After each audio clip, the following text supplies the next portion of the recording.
Hello everyone, welcome back in my channel Treasure World। तो सबसे पहले अगर आप इस चैनल पर न्यू हैं, मेरी वीडियो को पहली बार वॉच कर रहे हैं तो मेरे चैनल ट्रेजर वर्ल्ड को सब्सक्राइब ज़रूर करें और जो बेल का आइकन दिख रहा है उसे भी प्रेस कर दें ताकि मैं जब भी वीडियो अपलोड करूं तो इसका नोटिफिकेशन आप तक पहुंच जाए। और अगर आप मुझे फेसबुक पर सुन रहे हैं तो फॉलो करना ना भूलें। तो आज की जो वीडियो है वह स्पेशल वीडियो है क्योंकि रेगुलर वीडियो की तरह नहीं है जिसका मैं हिंदी में ट्रांसलेट करूं। आज की स्टोरी का मैं हिंदी में ट्रांसलेट नहीं करूंगी, बस मैं स्टोरी को रीड करूंगी ताकि आपकी लिसनिंग और प्रोनाउंसिएशन इम्प्रूव हो सके। और इसके साथ ही स्टोरी में आगे कुछ इम्पॉर्टेंट वर्ड्स आएंगे, मैं उन्हें अलग से बताऊंगी, उसका हिंदी मीनिंग बताऊंगी और आप कमेंट में उनका ट्रांसलेशन लिखना ताकि आपकी वोकैब्युलरी स्ट्रांग हो सके। और यह भी कमेंट ज़रूर करें आप वीडियो के आखिर में कि क्या आपको इस तरह की वीडियो हेल्पफुल लगती है, क्या आप इस वीडियो से कुछ हेल्प ले पाते हैं, आपको मदद मिल पाती है। तो इससे क्या होगा कि मुझे और भी आगे की वीडियोस बनाने का स्ट्रेंथ मिलेगा। तो चलिए स्टार्ट करते हैं आज का यह स्टोरी। यह स्टोरी एक मॉरल स्टोरी है और शॉर्ट इंटरेस्टिंग स्टोरी भी है। तो अगर आप बिगिनर्स हैं यानी कि मेरे चैनल पर न्यू हैं या आपको इंग्लिश सीखने की, पढ़ने की ऐसी नीड है तो यह वीडियो आप ही के लिए है। तो चलिए स्टार्ट करते हैं आज का यह स्टोरी। सबसे पहले हम लोग हेडिंग पढ़ेंगे यानी कि टाइटल। तो आज के स्टोरी का टाइटल है to be honest is to be brave. So let's begin. Once there was a little prince. He used to lie about almost everything, especially when he did something wrong. It soon became a bad habit, and someone else ended up being punished for his misdeeds. The place servants started resenting him, and he became nervous and miserable. One day, a little boy chopped down the prince's favorite plum tree.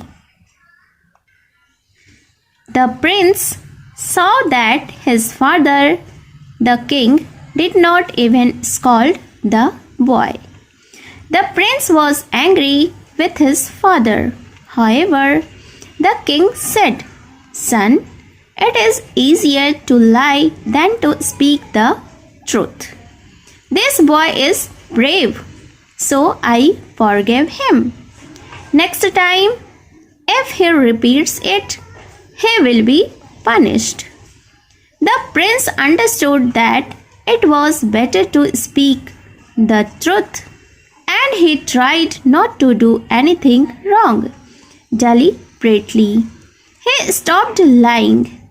When he did, he became happy as people started liking him. He also enjoyed his life as a prince immensely. Moral: never lie to anyone because it shows that you are a coward who cannot face the truth. तो अब मैं इस story को एक बार फिर से repeat करूँगी। मैं आगे आगे पढ़ूँगी, कुछ स्पेस दूँगी यानी बीच में मैं रुकूँगी, आप इसके पीछे पीछे पढ़ेंगे जिससे आपकी रीडिंग स्किल भी इम्प्रूव होगी। तो चलिए स्टार्ट करते हैं। To be honest is to be brave. Once there was a little prince. He used to lie about almost everything, especially when he did something wrong. It soon became a bad habit, and someone else ended up being punished for his misdeeds. The palace servants started resenting him, and he became nervous and miserable. One day, a little boy chopped down the prince's favorite plum tree.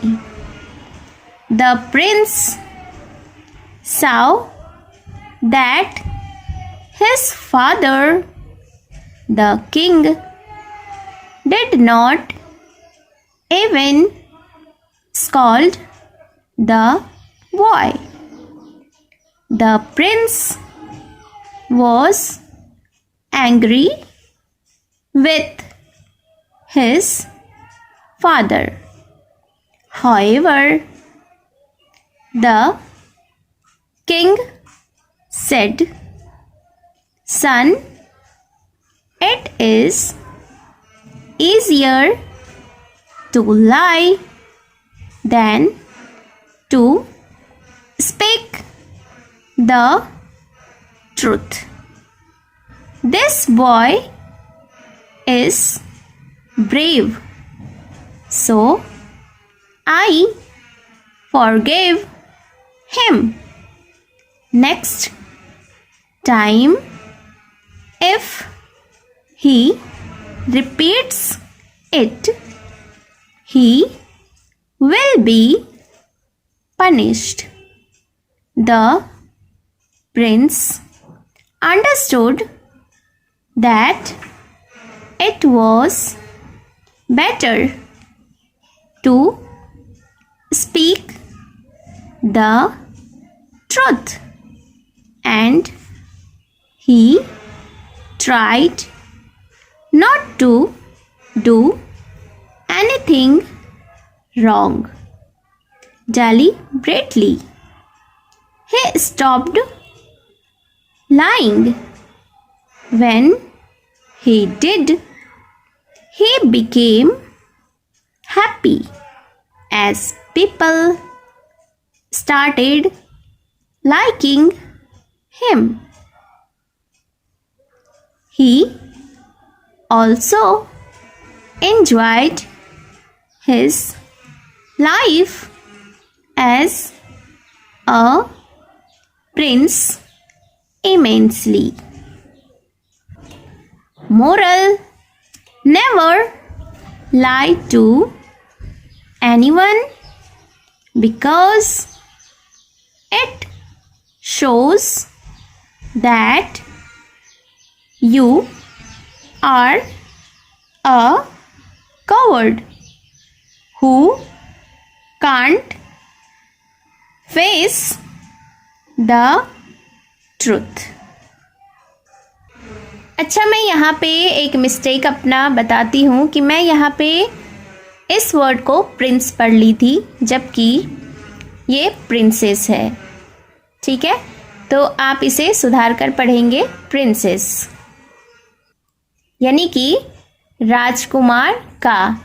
अच्छा, princess यानी राजकुमारी होती है, but उसका spelling अलग होता है. ये एपोस्ट्रोफिस और एस है, इसलिए यहाँ पे हो जाएगा प्रिंस का, यानी राजकुमार का. तो उम्मीद है कि आपने रीडिंग स्किल प्लस प्रोनाउंसिएशन को एंजॉय किया होगा। अच्छा, अब मैं यहाँ पे कुछ वर्ड्स को मैंने अंडरलाइन किया है। आपको उन वर्ड्स के हिंदी मीनिंग बताने हैं और इसके साथ ही इन वर्ड्स का आप ट्रांसलेट करेंगे।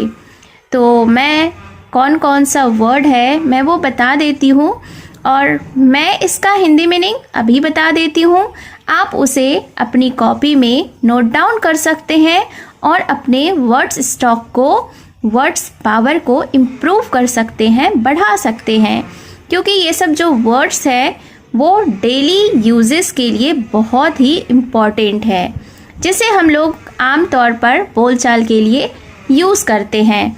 तो इन वर्ड्स को आप नोट डाउन करना ना भूलें। तो चलिए मैं बताती हूँ कि कौन कौन से वर्ड्स का आपको हिंदी में मीनिंग लिखने हैं और ट्रांसलेट करना है। सो फर्स्ट वर्ड है ऑनेस्ट। ऑनेस्ट का अर्थ होता है ईमानदार। ब्रेव, ब्रेव का अर्थ होता है बहादुर। प्रिंस, प्रिंस का अर्थ होता है राजकुमार। ऑलमोस्ट, ऑलमोस्ट यानी कि प्रायः। स्पेशली यानी कि खास तौर पर या विशेष रूप से। समथिंग यानी कुछ। बैड हैबिट, बैड हैबिट का अर्थ होता है बुरी आदत। समवन, समवन यानी कि कोई। मिसडीड्स, मिसडीड का अर्थ होता है दुष्कर्म। पैलेस, पैलेस का अर्थ होता है महल। सर्वेंट्स यानी कि नौकर। नर्वस, नर्वस का अर्थ होता है घबराया हुआ, परेशान या बेचैन। मिजरेबल यानी कि दुखी। फेवरेट, फेवरेट का अर्थ होता है पसंदीदा।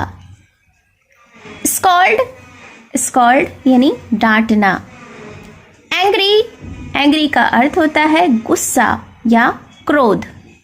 हाउएवर, हाउएवर का अर्थ होता है तथापि या हालांकि। ईजियर, ईजियर का अर्थ होता है आसानी से। फॉरगिव, फॉरगिव यानी कि माफ़ किया। आप चाहें तो यह फॉरगिव से भी ट्रांसलेट कर सकते हैं, क्योंकि यह वर्ड जो है वो V2 का है, यानी वर्ब का दूसरा रूप है। और अगर आप V1 से बनाना चाहें तो इसका V1 होगा फॉरगिव, जिसका अर्थ होता है माफ़ करना। रिपीट्स यानी कि दोहराना। अंडरस्टूड, अगेन यह भी V2 है, इसका V1 होगा अंडरस्टैंड। अंडरस्टैंड यानी समझना, अंडरस्टूड यानी कि समझा। डेलिब्रेटली, डेलिब्रेटली का अर्थ होता है जानबूझकर। इमेंसली, इमेंसली का अर्थ होता है बेहद या अधिकता से। And last but not least word is coward. Coward का अर्थ होता है डरपोक। तो आप सभी के कमेंट का मुझे इंतज़ार रहेगा।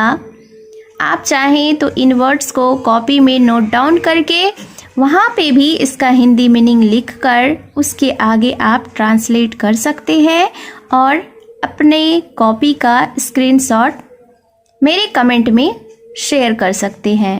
तो यह भी बहुत ही इजी वे है इंग्लिश को इम्प्रूव करने का, प्रैक्टिस करने का और सीखने का। तो ऐसे ही और वीडियोस के लिए मेरे चैनल को सब्सक्राइब कर लें, बेल का आइकन भी हिट कर दें और अगर आप मुझे फेसबुक पर सुन रहे हैं तो फॉलो ज़रूर करें। तो मिलती हूँ मैं फिर से एक न्यू इंटरेस्टिंग मोरल स्टोरी के साथ, जिसमें आप सीखेंगे ज़िंदगी की सीख भी और इंग्लिश भी। Thank you for watching.